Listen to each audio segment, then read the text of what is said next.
My name is Tamara Washington. I'm 42 years old, and the night my husband was making dinner, I got a text from my sister that said I can't abort it. I replied for him, "Come over, let's talk.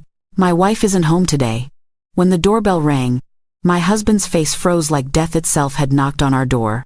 Before I tell you what happened next, please hit that like button, subscribe to the channel, and comment below what city you're watching from. Your support means everything to me, and I promise you, this story will shake you to your core. Now, let me tell you how my entire world shattered in one moment, and how I made sure everyone who betrayed me paid the price they deserved. It was a Thursday evening in our beautiful home in Charlotte, North Carolina, the kind of home Jerome and I had dreamed about when we were young and struggling, barely making ends meet in that cramped apartment near the university. Now we had crown molding, hardwood floors, a gourmet kitchen with marble countertops, and a backyard where we'd planned to watch our future children play. We'd worked so hard for this life. 15 years of marriage, countless sacrifices, building our careers brick by brick until we finally had everything we'd ever wanted. Or so I thought. Jerome was standing at the stove in the kitchen, wearing that navy blue apron I'd bought him for our anniversary last year. The one with King of the Kitchen embroidered on it in gold thread. He was humming along to some old Luther Vandross song playing softly from the speaker, stirring a pot of collard greens that had been simmering for hours. The whole house smelled incredible. Catfish frying in cast iron, mac and cheese bubbling in the oven, cornbread cooling on the counter. My husband had gone to 3 different stores that afternoon to find the freshest catfish, the best smoked turkey for the greens, the sharpest aged cheddar for the mac and cheese. He told me all about it when he got home, kissing my forehead, telling me he wanted everything to be perfect for his queen. His queen. That's what he called me.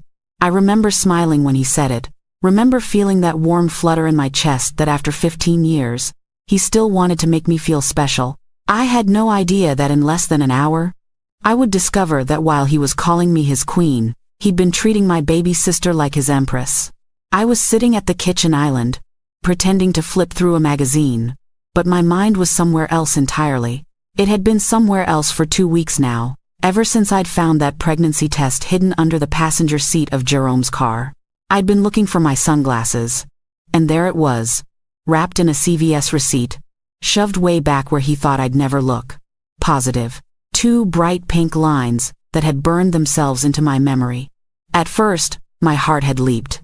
I thought maybe Jerome had bought it for me, that he was planning some romantic surprise to suggest we finally start trying for a baby. We'd been talking about it more and more lately. I was 42, he was 44, and we both knew time was running out. But then I looked at the date on the receipt. 3 weeks ago, on a Tuesday afternoon when I'd been at work, and I hadn't taken any pregnancy test. My period had come right on schedule that month, just like it always did. So whose test was it? My stomach had dropped like a stone into dark water. I'd sat there in that car for 20 minutes, just staring at those 2 pink lines, my hands shaking, my mind racing through every possibility. An affair. My husband was having an affair, and whoever she was pregnant with his child. I didn't confront him. Not then. I'm not the kind of woman who screams and throws things and makes a scene without knowing all the facts. I'm a senior project manager at a Fortune 500 company. I solve problems. I gather data. I build strategies. And that's exactly what I did. I started watching, waiting, checking his phone when he was in the shower, monitoring our bank accounts, paying attention to every late night at the office, every weekend work emergency. For 2 weeks, I played the perfect wife while I collected evidence of my husband's betrayal. And then tonight, while he stood there making me dinner, humming love songs, playing the role of devoted husband, his phone lit up on the counter between us. The screen glowed in the dimming evening light, and I saw the name before he did. Nia, with a red heart emoji. My sister. My baby sister. The girl I'd raised after our mama died when she was just 16 years old. The girl I'd worked 2 jobs to put through college. The girl who called me her second mama, who'd sat at this very kitchen counter crying about her first heartbreak while I held her and told her she deserved better. The message preview was short, but it told me everything I needed to know. I can't abort it. We need to talk. I can't abort it. Those 4 words detonated in my chest like a bomb, but I didn't move. I didn't scream. I didn't let my face show even a flicker of the absolute devastation that was tearing through me. Because in that moment, everything made sense. The pregnancy test in the car, the guilty looks Jerome had been giving me lately, the way Nia had been avoiding my calls for the past month, the way she'd canceled on Sunday dinner 3 weeks in a row with different excuses.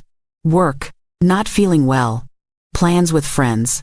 My husband had gotten my sister pregnant, and he'd been pressuring her to get an abortion to hide what they'd done. I felt something inside me die right then and there. Not just my love for Jerome, that had been dying slowly over the past 2 weeks as I'd uncovered little pieces of his betrayal. No, this was different.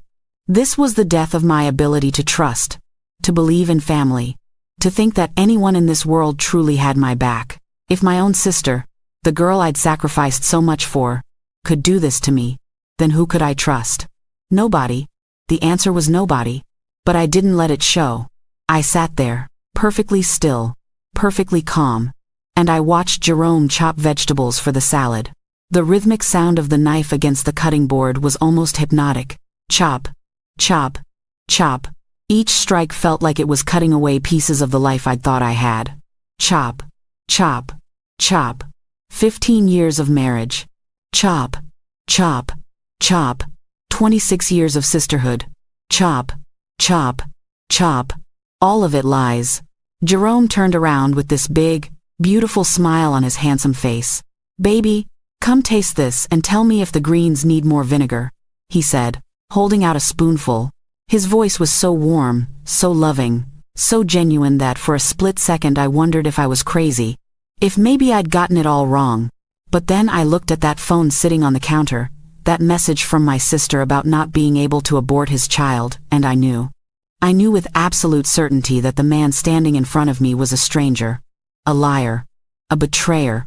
I walked over and tasted the greens. They were perfect, just the way I liked them. Spicy and tangy with just enough sweetness from the turkey. "They're delicious," I told him, and kissed his cheek. His skin felt cold against my lips even though the kitchen was warm from all the cooking. Or maybe I was the one who'd gone cold. Cold all the way down to my bones. "Good," he said, grinning with pride. "Only the best for my queen. Go sit down. Dinner's almost ready." My queen. There was that phrase again. I wondered if he called Nia his queen too. Or if he had different pet names for his pregnant mistress. His baby girl. His sweetness. What lies had he whispered to her in whatever hotel rooms or cars or dark corners they'd been meeting in? What promises had he made? Did he tell her he'd leave me? Did he tell her he loved her? Or did he just tell her to get rid of the evidence of their sin and keep her mouth shut? While Jerome was distracted at the stove, I quietly picked up his phone. My hands were steady even though my heart was pounding so hard I could hear it in my ears. I knew his passcode. Of course I did. It was our wedding anniversary, June 15th, 615. The day we'd stood in front of our families and friends and God and promised to love each other, forsaking all others, until death do us part. The irony of using that date to protect his infidelity was so bitter it made me want to laugh. Or maybe scream. Or maybe both. The phone unlocked, and I opened WhatsApp. Nia's conversation was right at the top. I didn't open the new message because I didn't want the blue check marks to show. Instead, I scrolled up through their history, and what I saw made my stomach turn. Months. This had been going on for months. Since last summer. 8 months of messages between my husband and my sister. 8 months of "I miss you." And "I can't stop thinking about you." And "When can I see you again?" 8 months of them planning their secret meetings, talking about what excuses they'd use, laughing about how clueless I was. There were voice messages too, but I couldn't bring myself to listen to them. I didn't want to hear my sister's voice saying intimate things to my husband. I didn't want to hear Jerome's voice speaking to her with the tenderness that should have been reserved for me alone. The text messages were enough. More than enough. I found the message from 3 weeks ago where Nia told him she'd missed her period. His response: "Don't panic. Could be stress. Get a test and let me know." Then 2 days later, she'd sent him a photo. The same pregnancy test I'd found in his car. Her message with it said, "What are we going to do?" And Jerome's response, cold and clinical, had been, "You need to take care of it." I'll give you the money. There's a clinic in Colombia. Nobody will know. But Nia hadn't taken care of it. According to the messages, she'd made an appointment twice and canceled both times. She kept saying she wasn't sure. She needed to think. She needed time. And Jerome had gotten increasingly angry. This is not negotiable. He'd written just 5 days ago. You can't have this baby. It will destroy everything. Be smart, Nia. Be smart. As if being smart had anything to do with the situation they'd created through their betrayal and selfishness. As if the problem was her hesitation and not the fact that my husband had been sleeping with my sister for 8 months and gotten her pregnant. But tonight's message was different. Tonight, Nia had finally made her decision. I can't abort it. We need to talk. She was keeping the baby. She was forcing Jerome's hand. And judging by the panic I could sense even through text messages, Jerome had no idea what to do. Well, I knew exactly what to do. I typed out a response. My fingers cold and steady on the screen. Come over. Let's talk. My wife isn't home today. We can figure this out together. I hit send and watched the blue check marks appear. Message delivered. Message read. Then 3 dots appeared as Nia started typing a response. Okay, I'll be there in 30 minutes. Perfect. I took a screenshot of the entire conversation and sent it to my own phone. Then I carefully deleted the evidence of what I'd just done, making sure Jerome would have no idea I'd responded to Nia's message. I placed his phone back on the counter at the exact same angle, in the exact same spot. And then I sat back down at the kitchen island and waited. Jerome served dinner a few minutes later, plating everything beautifully like he was some kind of chef from a cooking show. Golden fried catfish, greens glistening with pot liquor, mac and cheese with a perfectly browned crust on top, fluffy cornbread with honey butter. It looked like a magazine spread. It looked like love, but I knew better now. I knew that you can make everything look perfect on the surface while it's rotting from the inside. This looks amazing, baby, I told him, because that's what he expected to hear. That's what the good wife says to her husband who spent hours making her dinner. Even if that husband is a lying, cheating betrayer who got her sister pregnant. We sat down at the dining room table. The nice one we'd bought from that furniture store in Raleigh. The one we'd saved up for because we wanted quality pieces we could pass down to our children someday. Our children. What a joke. Jerome already had a child on the way, just not with me. He talked while we ate. Talked about his day at work. About the new project his team was starting. About his boss who was considering him for a promotion. He was animated, excited, completely oblivious to the fact that his entire world was about to collapse. I watched him talk, and I wondered how he did it. How did he sit across from me every night, look me in the eye, tell me about his day, and never once let slip that he was living a double life? How did he kiss me good morning and good night while thinking about my sister? How did he make love to me, which he had just 2 nights ago, while his mistress carried his child? The food tasted like nothing. I moved it around my plate, took small bites, forced myself to swallow even though every mouthful felt like I was choking down glass. Jerome didn't notice. He was too busy talking about the future, about how his promotion would mean more money, about how we could finally start seriously looking at houses with better school districts. For the children we'd never have now. For the family that would never exist. Because while he'd been planning our future with me, he'd been creating a completely different future with Nia. I looked at the clock on the wall. 7:45. Nia's apartment was across town. Maybe 40 minutes in evening traffic. She'd said she'd be here in 30 minutes, but she'd probably be a little late. Nia was always a little late to everything. It used to frustrate me when she was younger, when I was trying to teach her responsibility, trying to make sure she understood that being on time was important. I'd lectured her so many times about it, and now she was going to be late to the most important confrontation of her life. The thought almost made me laugh. Almost. You're quiet tonight, Jerome said, reaching across the table to touch my hand. His hand was warm, gentle. The hand that had touched my sister's body. The hand that had held her, caressed her, made her believe he cared about her. I looked down at our intertwined fingers and felt absolutely nothing. Everything okay? Just tired, I said, giving him a small smile. Long day at work, but this dinner is exactly what I needed. Thank you for taking such good care of me. His face lit up with pleasure at the compliment. He squeezed my hand. Always, baby. Always. Liar. We finished eating and Jerome started clearing the dishes. He insisted I go relax in the living room, that he'd handle the cleanup. Such a considerate husband. Such a modern man. Doing his share of the housework. All our friends were so jealous of me, they always said so. Girl, you're so lucky, they'd tell me.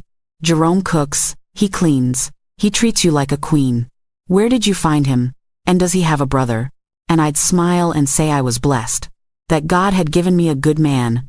That I didn't take him for granted for a single day. What a fool I'd been. I went into the living room and sat on the couch. The expensive leather one Jerome had wanted. The one I'd thought was too much money but agreed to because he worked hard and deserved nice things. I could hear him in the kitchen, running water, loading the dishwasher, whistling that Luther Vandross song. So content, so secure in his deception. My phone buzzed in my pocket. A text from Nia. Almost there. Is T really not home? T. That's what Nia had called me since she was little. Short for Tamara. But also for the role I'd played in her life. T for the woman who'd been like a mother to her after our real mother died. Our mama had been killed in a car accident coming home from her night shift at the hospital where she worked as a nurse. Drunk driver ran a red light and hit her head on. She died instantly, they told us. Didn't suffer. Like that was supposed to make it better. I was 29 years old when it happened. Married to Jerome for just a year. Still trying to figure out how to be a wife. Nia was 16. A junior in high school. Still a baby in so many ways. Our father had died when we were young, and Mama had been everything to both of us. When she died, I didn't even hesitate. Nia moved in with Jerome and me into our tiny 2-bedroom apartment. She took the second bedroom that we'd been planning to use as an office, and I became her legal guardian. I worked 2 jobs to support all of us while Jerome was still in graduate school. I was a project coordinator during the day, and waited tables at night while Jerome studied for his MBA. Nia would come home from school and do her homework at the restaurant where I worked, and I'd sneak her free food from the kitchen. On weekends, I'd help her with college applications, drive her to SAT prep classes, take her shopping for prom dresses and homecoming dresses and graduation dresses. I was there for everything Mama would have been there for. When Nia got accepted to Spelman, I cried harder than she did. I was so proud of her. My baby sister was going to go to college, was going to have opportunities Mama and I had never had.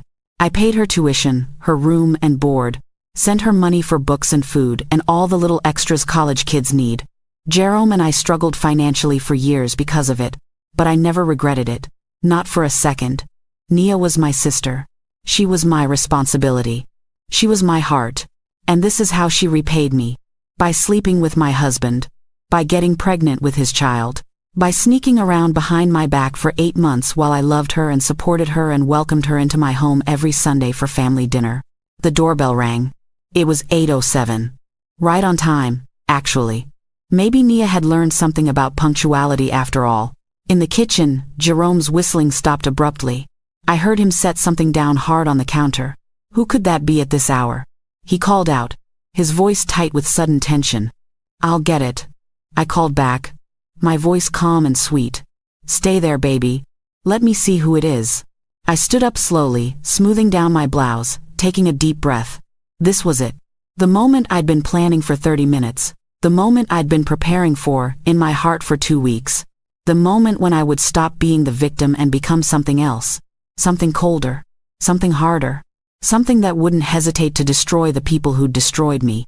I walked to the front door, each step deliberate and measured. My heart was pounding, but my hands were steady. I was ready. I reached for the doorknob, turned the lock, and pulled the door open. Nia was standing on my front porch, her hand raised like she'd been about to knock again. She was wearing jeans and a loose sweater, her natural hair pulled back in a puff, minimal makeup on her beautiful face. She looked young. She looked scared, and when she saw me instead of Jerome, her entire face drained of color. T. Tamara, she stammered, taking a step back. I thought. Jerome said. I mean.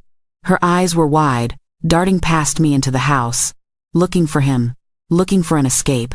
I didn't say anything at first. I just looked at her. Really looked at her. At the sister I'd raised, the girl I'd sacrificed for. the woman I'd loved more than almost anyone in the world. And I looked for any sign of remorse, any hint of shame, any evidence that she understood the magnitude of what she'd done. But all I saw was panic. Not guilt, not sorrow, just fear of being caught. "Hello, baby sister," I finally said, my voice soft and cold as winter rain. "Are you here to see my husband?" Nia's mouth opened and closed, but no words came out. She looked like a fish gasping for air. Behind me, I heard Jerome's footsteps approaching. "Baby, who is it?"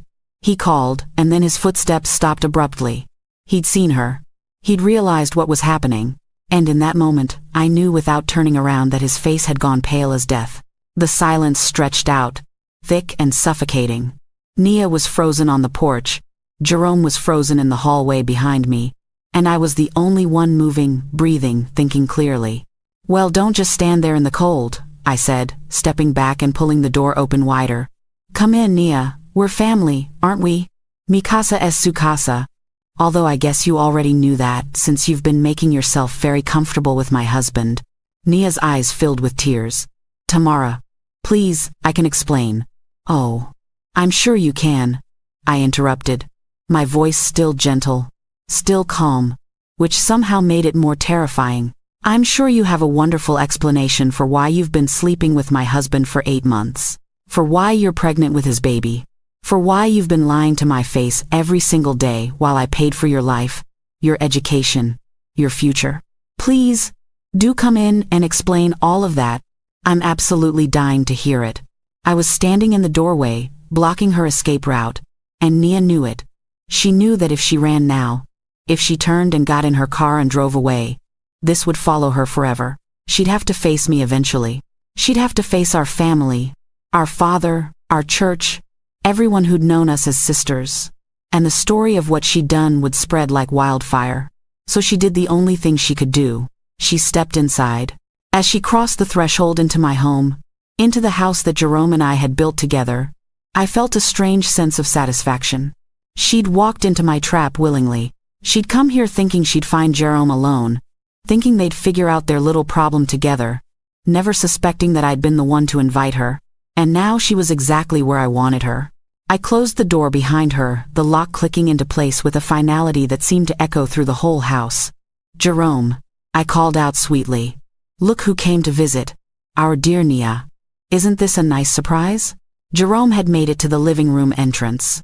He was standing there, with one hand gripping the door frame like he needed it to stay upright.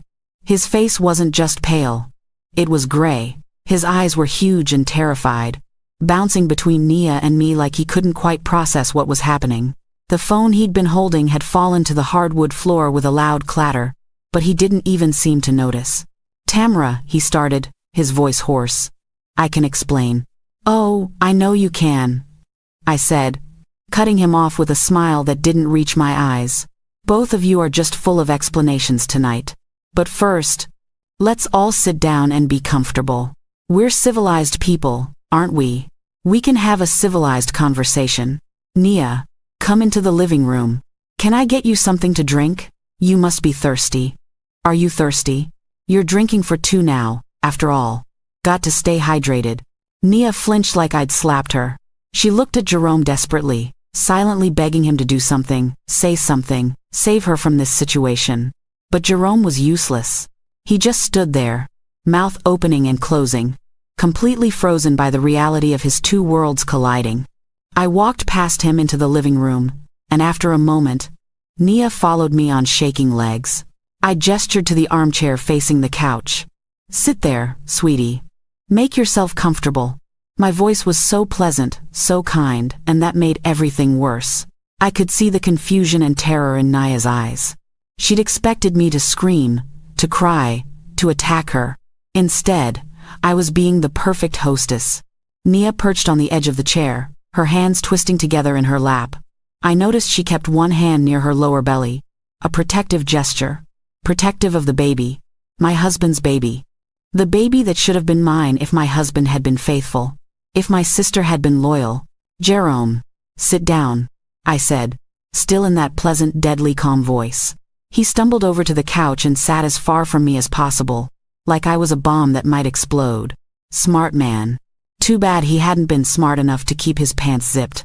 Now, let me get you both something to drink, I said, standing up. Nia, what would you like? Water? Juice? Milk is supposed to be good for pregnant women, isn't it? Or would you prefer tea? I have that fancy herbal tea you always liked. The one with the peach flavor. Remember? I always kept it stocked just for you because you were my sister, and I wanted you to feel at home here. Water is fine, Nia whispered, not meeting my eyes. Water it is, I said brightly.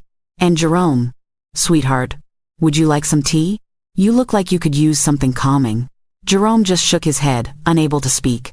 I went into the kitchen, and I could feel both of them sitting in that living room, in absolute terror, not daring to speak, not daring to move. I opened the cabinet and reached right past the beautiful crystal glasses we used for company, the Waterford set we'd gotten as a wedding present from Jerome's parents. My hand stopped at the package of cheap disposable plastic cups shoved in the back, the kind you buy in bulk for barbecues and kids' parties. I pulled one out, filled it with tap water, and put it on a tray. Then I took out 2 of our best china teacups, the ones with the gold rims that we only used for special occasions. I made tea in both of them, Earl Grey with a little honey and lemon, exactly the way Jerome liked it. The contrast on the tray was stark. 2 beautiful, valuable cups and 1 piece of disposable garbage. I carried the tray back into the living room and set it on the coffee table.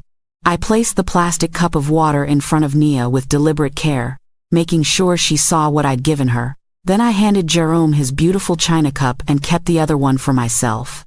I sat down next to Jerome, close enough that our knees touched, and took a delicate sip of my tea. Nia was staring at that plastic cup like it was a snake. She understood the message. You are cheap. You are disposable. You are not worth the good dishes. You're trash that I'll throw away when I'm done with you. So, I said, settling back into the couch cushions like we were about to have a pleasant chat about the weather. This is cozy, isn't it? The 3 of us together. Like family. Oh wait. We are family, aren't we? You're my sister, Nia. And Jerome is my husband. So that makes us all. What? What does that make us? When my husband gets my sister pregnant. Neither of them answered. Nia had started crying silently, tears streaming down her face. Jerome was staring at his hands like they held the answers to the universe. I'll tell you what it makes us, I continued, my voice dropping lower, colder. It makes you a cheater. I pointed at Jerome. And it makes you a traitor. I pointed at Nia. It makes both of you liars and betrayers who took everything I gave you and threw it back in my face. Jerome, I gave you 15 years of my life, my youth, my devotion, my trust. And Nia, oh Nia, I gave you even more than that. I gave you a home when you had nothing. I gave you love when you were drowning in grief. I worked myself to exhaustion to pay for your education, your clothes, your dreams. I was your mother when Mama died. I was everything to you. And this is how you repay me? Tamara, please. Nia started, but I held up my hand and she immediately fell silent. No. No. You don't get to talk yet. You don't get to explain or make excuses or try to make me understand. Right now, you get to sit there and listen to me. Because for 8 months you've been doing whatever you wanted behind my back. And now it's my turn. I turned to Jerome. When did it start? Actually, don't answer that. I know when it started. Last July, the weekend of the family reunion at Lake Norman. Nia stayed at our house that weekend, remember? Because her air conditioning was broken and it was so hot in Charlotte. I told her she could stay as long as she needed. Because that's what family does. We take care of each other. And that Sunday morning, I left early to help Aunt Gloria set up for the barbecue. I asked you to bring Nia later. You said you would. You said you'd take care of my baby sister. Jerome's face had gone from gray to green. He remembered. Of course he remembered. That was the day everything had started. What I didn't know, I continued, my voice shaking now despite my best efforts to stay calm, was that taking care of her meant sleeping with her in our guest bedroom, while I was half an hour away flipping burgers for our family. Did you plan it, Jerome? Or did it just happen? Did you wake up that morning thinking today's the day I betray my wife with her sister? Or did you just see an opportunity and take it like the selfish bastard you are? It wasn't like that. Jerome finally found his voice, hoarse and desperate. It wasn't planned, I swear. It happened. We didn't mean for it to happen. I laughed, and it was a terrible sound, brittle and broken. It just happened. 8 months of affair just happened. Hundreds of text messages just happened. Hotel rooms and restaurant dates and sneaking around just happened. A pregnancy just happened. Is that really the best you can do? I turned to Nia. And you? My God. Nia. You sat across from me at Sunday dinner every week for months, ate the food I cooked, laughed at my jokes, hugged me goodbye, all while carrying on with my husband. How did you do it? How did you look me in the eye? Nia was sobbing now, her whole body shaking. I'm sorry. I'm so sorry. I never wanted to hurt you. But you did. I shouted, my composure finally cracking. You did hurt me. Both of you hurt me in the worst possible way. You didn't just cheat, Jerome. You didn't just have an affair with some random woman. You chose my sister. The one person in the world whose betrayal would destroy me more than anyone else's. And Nia, you didn't just sleep with some random man. You chose my husband. The man I pledged my life to. The man I built a future with. You both looked at everything I'd given you and decided it wasn't enough. You wanted more. You wanted each other. And you took it without any regard for what it would do to me. I stood up abruptly, pacing now, my carefully maintained control shattering with every word. Do you know what the worst part is? It's not even the sex. It's not even the affair. It's the lies. It's the Sunday dinners where you both sat at my table and pretended everything was fine. It's the nights Jerome came home late and kissed me and told me he loved me with your perfume probably still on his clothes, Nia.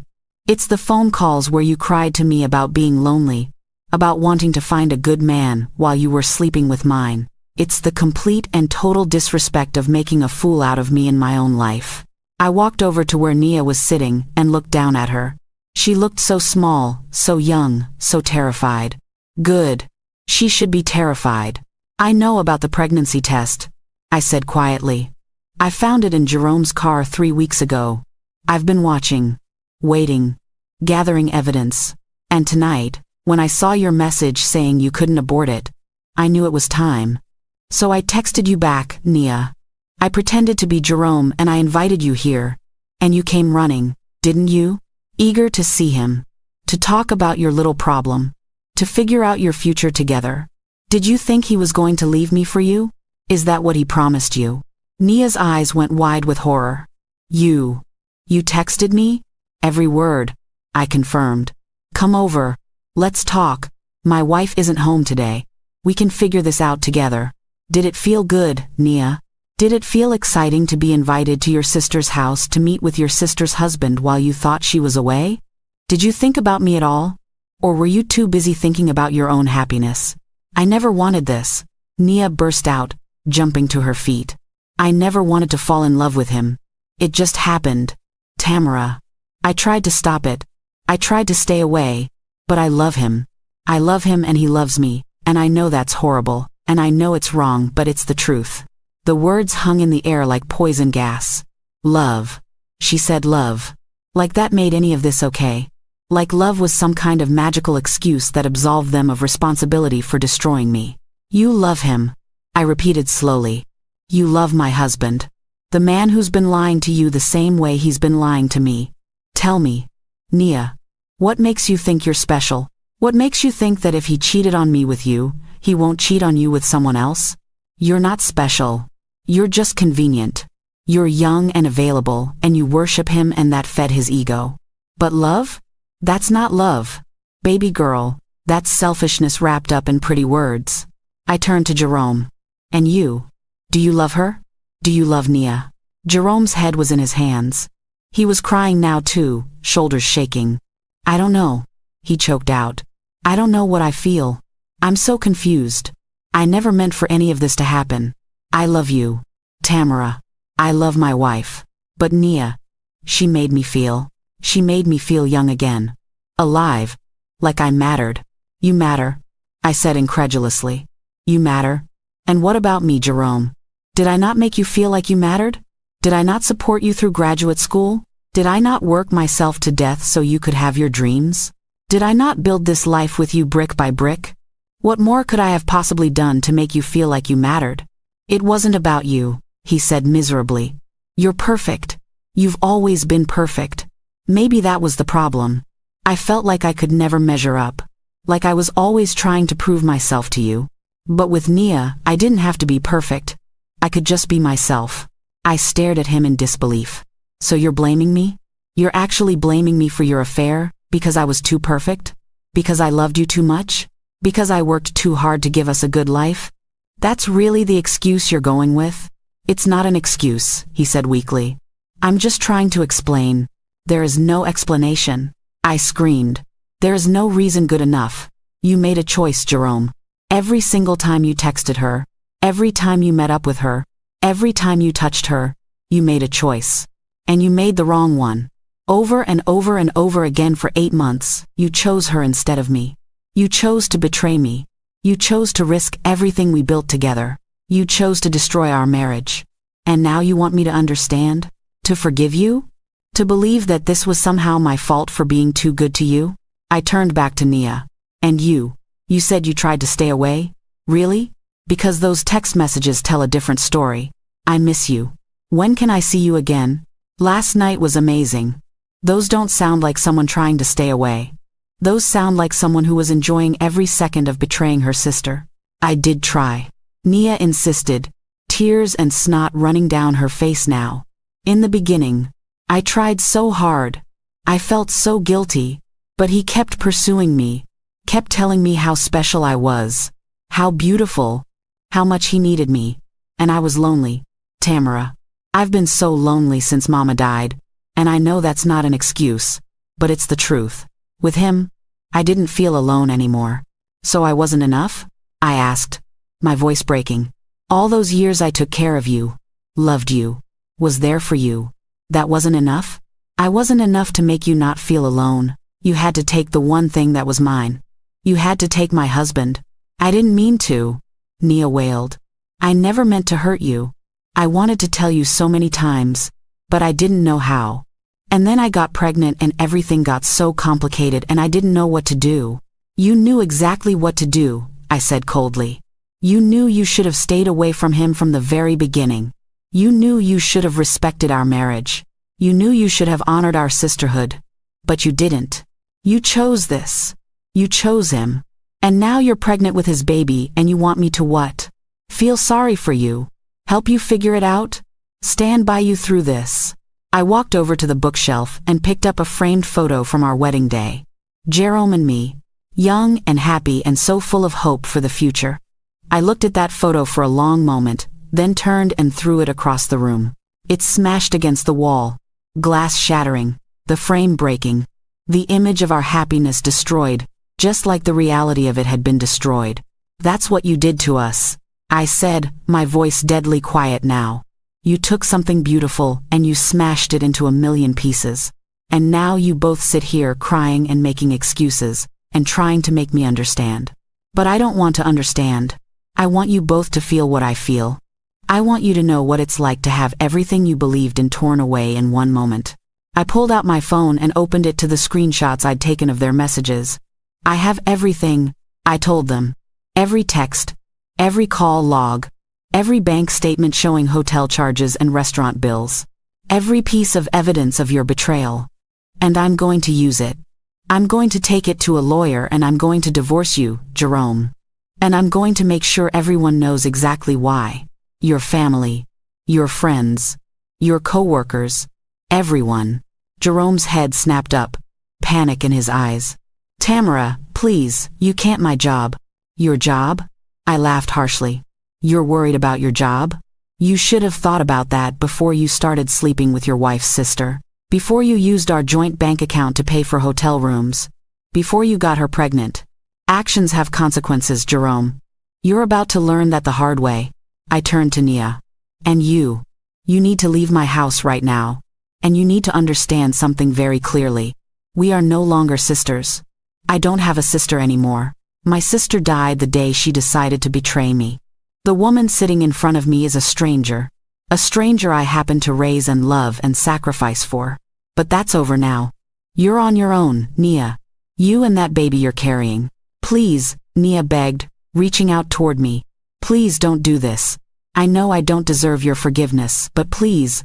We're family. We're blood. You can't just cut me out of your life. Watch me, I said coldly. You wanted to be with Jerome so badly? Fine. You can have him. All of him.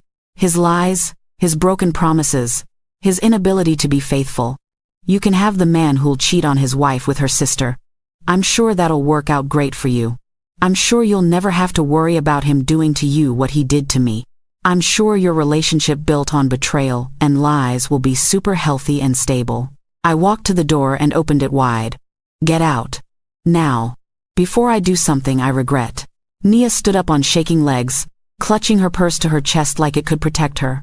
She looked at Jerome one more time, silently begging him to stop this, to fix this, to do something. But Jerome just sat there, broken and useless. Some protector. Some lover.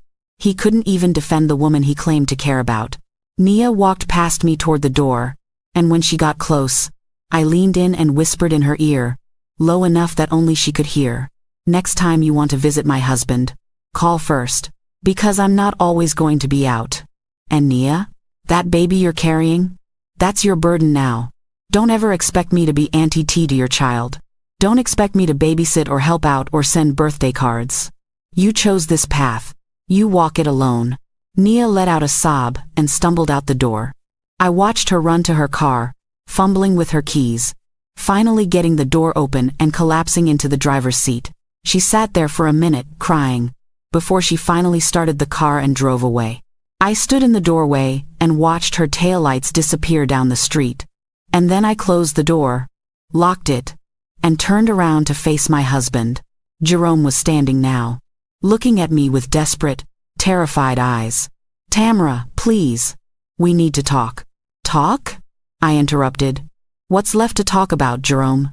You got my sister pregnant. You had an 8-month affair. You lied to me every single day. What possible conversation could we have that would change any of that? I can explain. Stop saying that, I shouted. Stop trying to explain. There is no explanation that makes this okay. You didn't just betray our marriage vows. You didn't just cheat on me. You destroyed the relationship between me and my sister. You took the one person I had left from my family and you contaminated that relationship with your selfishness. Nia and I will never be okay again. Never. Even if I somehow found it in my heart to forgive her, things will never be the same between us. And that's on you. That's your fault. I walked to the kitchen, Jerome following behind me like a lost puppy. The dinner he'd made was still sitting out, going cold. All that catfish and greens and mac and cheese that he'd spent hours preparing. All that effort to play the role of good husband while planning to deal with his pregnant mistress later. I grabbed the pot of greens off the stove. It was still warm, heavy with food he'd cooked with such care, and I walked over to the trash can and dumped the entire thing in. The greens splattered against the sides of the can, pot liquor seeping out the bottom. Jerome watched in horror. What are you doing? This is what you did to our marriage, I said, my voice eerily calm now. You took something good, something I cherished, and you threw it in the trash. You made it worthless. You contaminated it. I picked up the tray of cornbread and threw it in too. Then the mac and cheese. Then the catfish. Piece by piece. Stop. Jerome lunged forward to grab my arm. Stop it. You're being crazy. I whirled on him. Don't you dare call me crazy. Don't you dare act like I'm the problem here. You did this. You made this mess. And I'm done pretending everything is fine. I'm done being the understanding wife who holds everything together. You want to see crazy? I'll show you crazy. I grabbed his phone off the counter and pulled up his text messages with Nia. Let's see what else is in here, shall we? I started scrolling, reading messages out loud. You make me feel alive. I can't stop thinking about your body. Last night was the best sex I've ever had. Wow, Jerome. The best sex you've ever had. I guess our entire 15-year marriage couldn't compete with a few months of sneaking around with a 29-year-old. Tamara, please. And look at this. I continued, scrolling further. You sent her $500 3 months ago. What was that for? Oh, here it is. For that dress you wanted. You bought my sister a dress, Jerome. With our money. The money I helped earn. The money that was supposed to be for our future. You spent it on your mistress. I kept scrolling, pulling up more and more evidence. $200 for dinner at Morton's. That's where you said you took your boss for a business dinner last month, remember? You came home and told me all about your business dinner. Was Nia good at pretending to be a client? Did she enjoy the filet mignon you bought her with money from our joint account? It wasn't like that. Then what was it like? I screamed, throwing his phone across the kitchen. It hit the wall and fell to the floor, screen cracking. Tell me, Jerome. Tell me exactly what it was like. Tell me how you justified it to yourself. Tell me how you looked me in the eye every single day and lied. Jerome was crying now. Actually crying, tears streaming down his face. I don't know. I don't know how it happened. It started so small. Just flirting. Just enjoying her attention. And then it got out of control and I didn't know how to stop. I knew it was wrong, but I couldn't stop. You couldn't stop, I repeated flatly. You couldn't stop texting her. Couldn't stop meeting her. Couldn't stop sleeping with her. Couldn't stop getting her pregnant. You just couldn't help yourself. Is that really your defense? That you had no self-control? That you're just a weak man who can't resist temptation? I'm sorry, he sobbed. I'm so sorry, Tamara. I never wanted to hurt you. I love you. I've always loved you. If you loved me, you wouldn't have done this. I said, my voice breaking despite my efforts to stay strong. If you loved me, you would have told that first flirty text from Nia to stop. If you loved me, you would have shut it down before it started. If you loved me, you would have protected our marriage instead of destroying it. I grabbed my purse from the counter and pulled out the papers I'd prepared earlier that day, before I'd even seen Nia's text about the pregnancy. Divorce papers. I'd had them drawn up a week ago, just waiting for the right moment to serve them. I want a divorce, I said, placing the papers on the counter between us. I want you out of this house.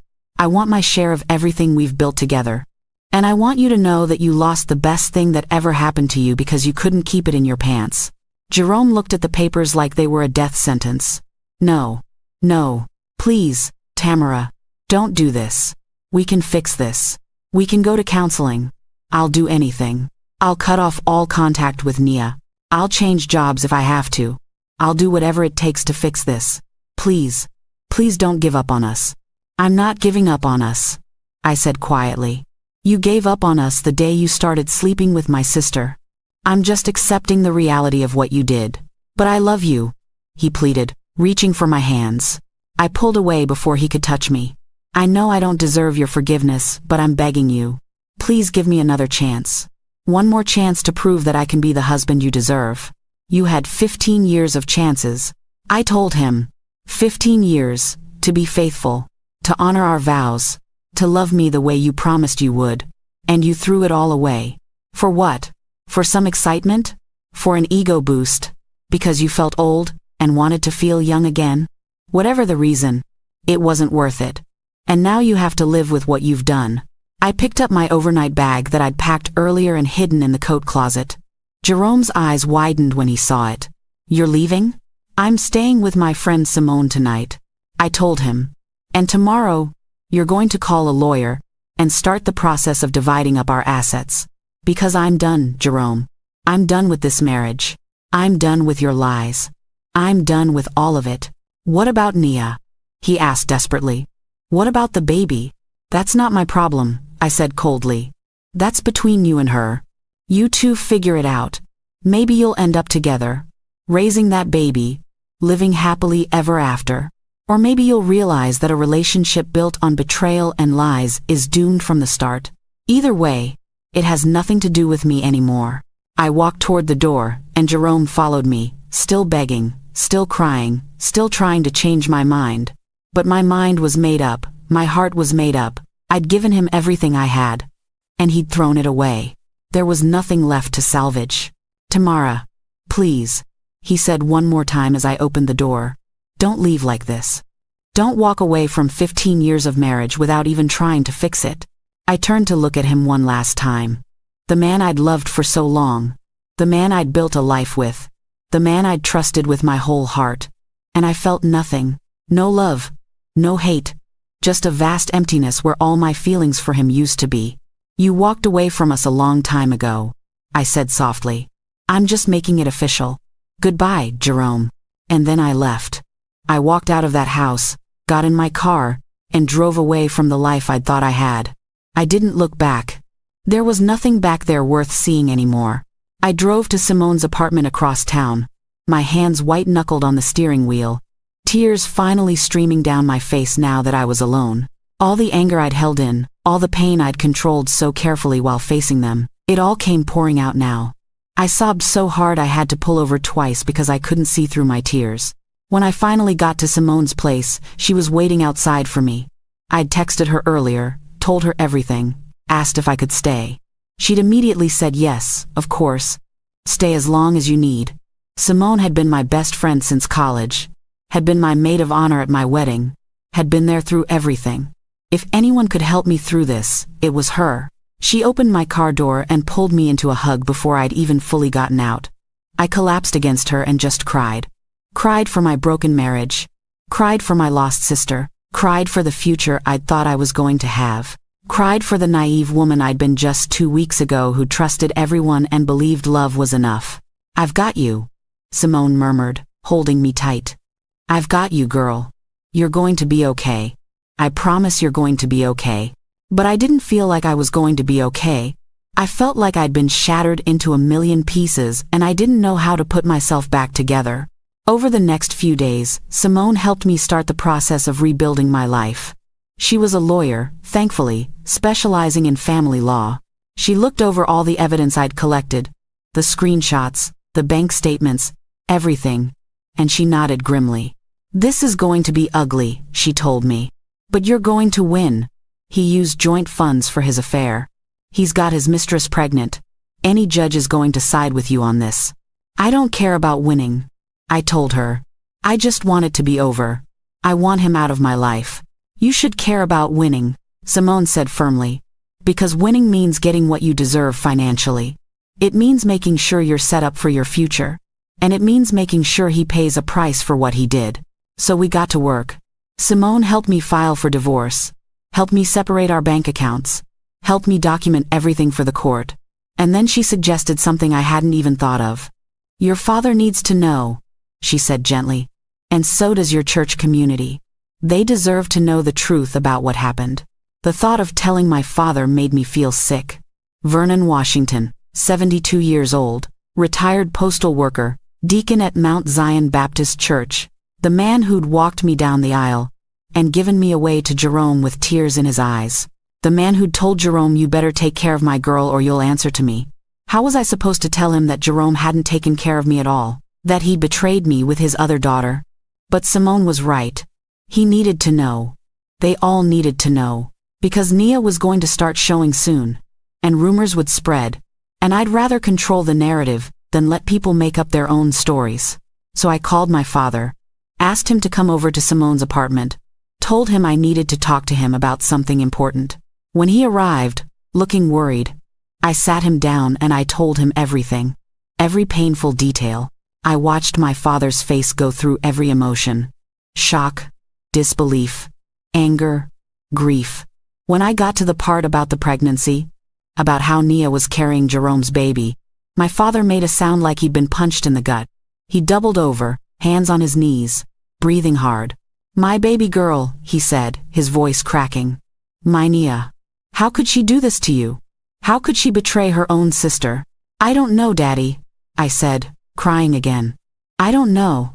My father looked up at me with tears in his eyes. And Jerome. That boy. I trusted him. I loved him like a son. I welcomed him into our family.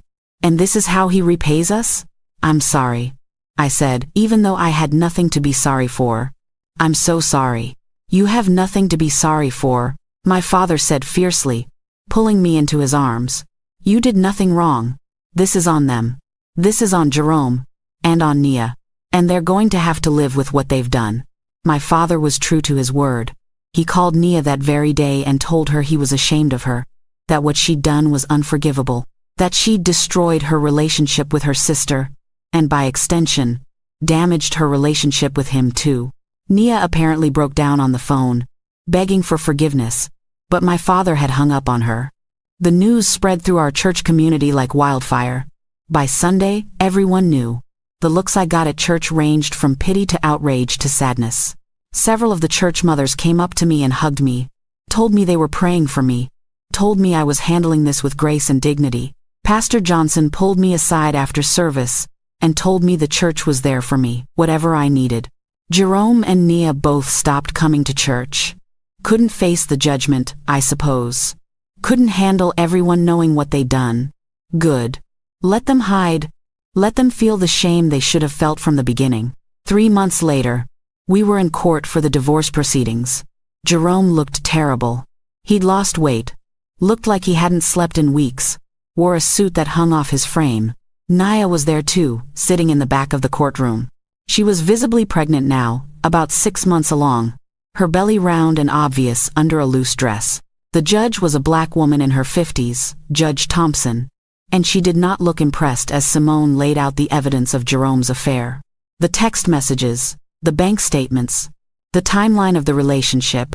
When Simone called Nia to the stand as a witness, I saw Jerome flinch. Nia walked up to the stand on shaking legs, placed her hand on the Bible, and swore to tell the truth. Simone was gentle but firm with her questions. "Miss Baker, are you pregnant?" "Yes," Nia whispered. "How far along are you?" "6 months." "And who is the father of your baby?" Nia's eyes filled with tears.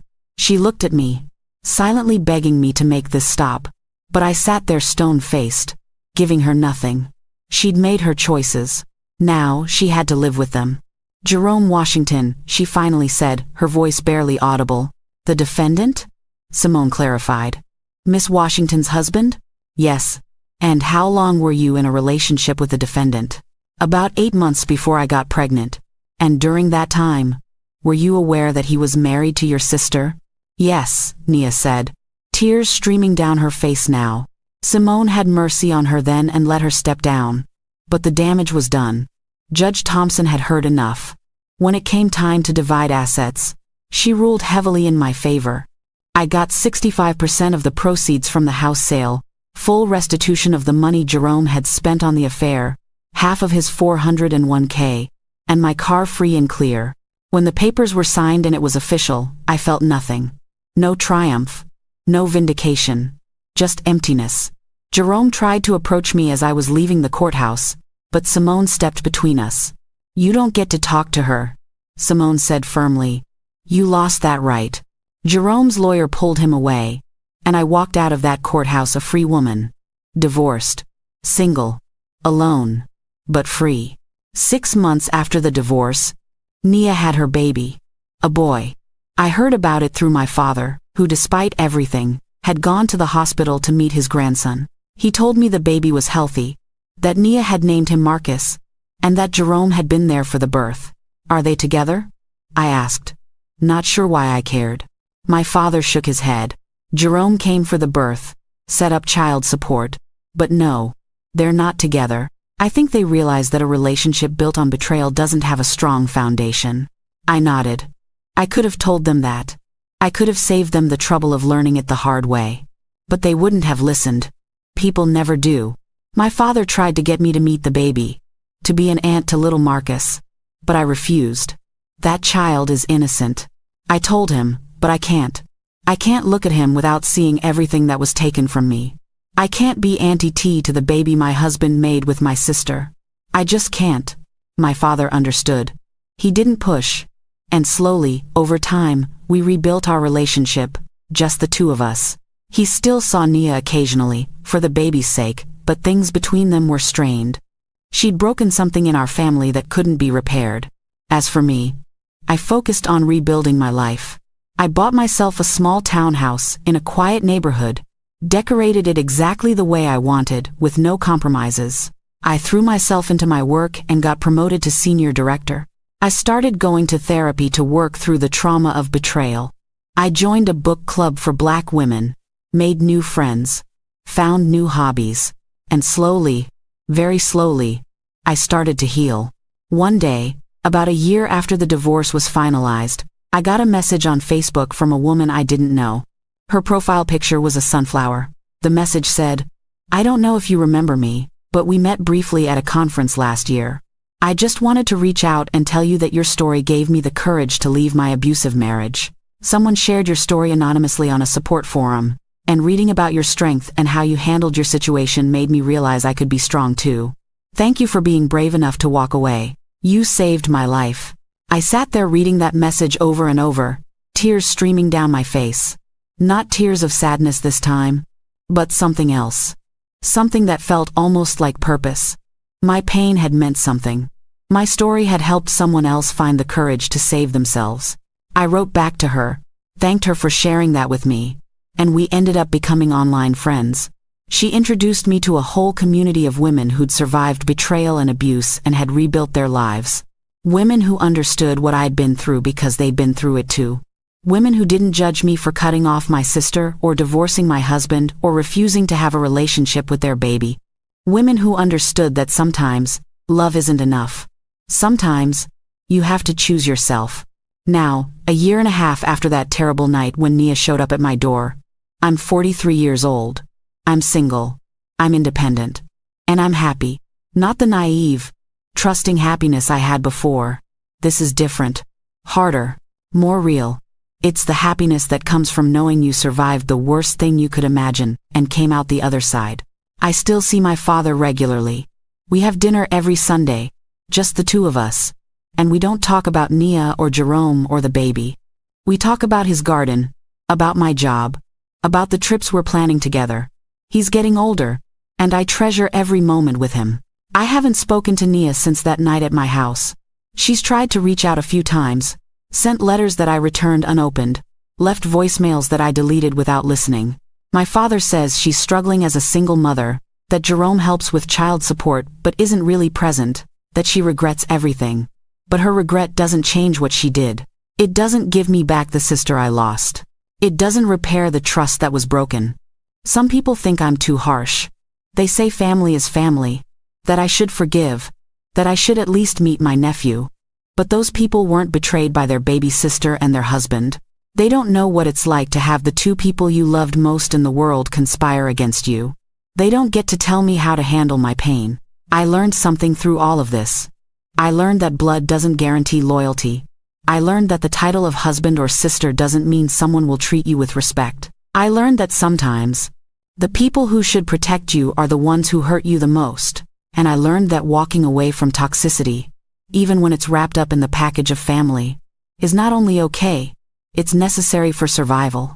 Sitting on my balcony tonight, glass of wine in hand, city lights spread out before me, I feel something I haven't felt in a long time.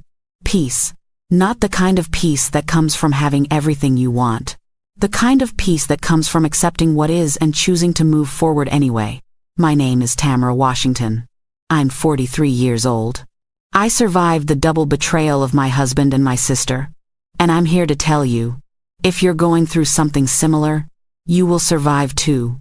It won't be easy. There will be nights when the pain is so intense you don't think you can breathe through it. There will be moments when you question everything, when you wonder if you're being too harsh, too unforgiving, too cold. But here's what I know now that I didn't know then. You are not too harsh for having boundaries. You are not too unforgiving for refusing to accept betrayal. You are not too cold for choosing yourself over people who chose to hurt you. You are just someone who learned the hard way that not everyone deserves a place in your life, no matter what their title is. And that freedom, that knowledge, that peace that comes from knowing you will never again compromise your worth for anyone, that's worth more than any relationship built on lies. So if this story touched your heart, if you've lived through something similar, if you're trying to decide whether to stay or go, whether to forgive or walk away, I want you to know you're not alone. Comment below and tell me what city you're watching from. Tell me your story if you want to share it. Let's build a community of survivors who chose themselves, who walked away from betrayal, who refused to accept less than they deserved. If this story helped you in any way, please hit that like button, share it with someone who needs to hear it, subscribe to the channel so you never miss another story. And if you're able, send a super thanks to support this channel and help me keep bringing these stories to you. Every bit of support means the world and helps me continue this work. On your screen right now, you'll see two more powerful stories that I think you'll love. Stories of survival, of justice, of women who refuse to be broken by betrayal. Watch those next. Let these stories remind you that you are stronger than you think. Remember this: you deserve loyalty. You deserve respect. You deserve people in your life who choose you every single day, not just when it's convenient. And if someone can't give you that, no matter who they are, no matter what their title is, you have every right to walk away. Until next time, this is my story. This is Tamara's story. With love and respect, I'm sending you strength for whatever battle you're fighting. You've got this. I promise you, you've got this. Thank you for listening. Thank you for being here. Thank you for letting me share my pain in the hope that it might ease yours. Take care of yourselves out there. You're worth it.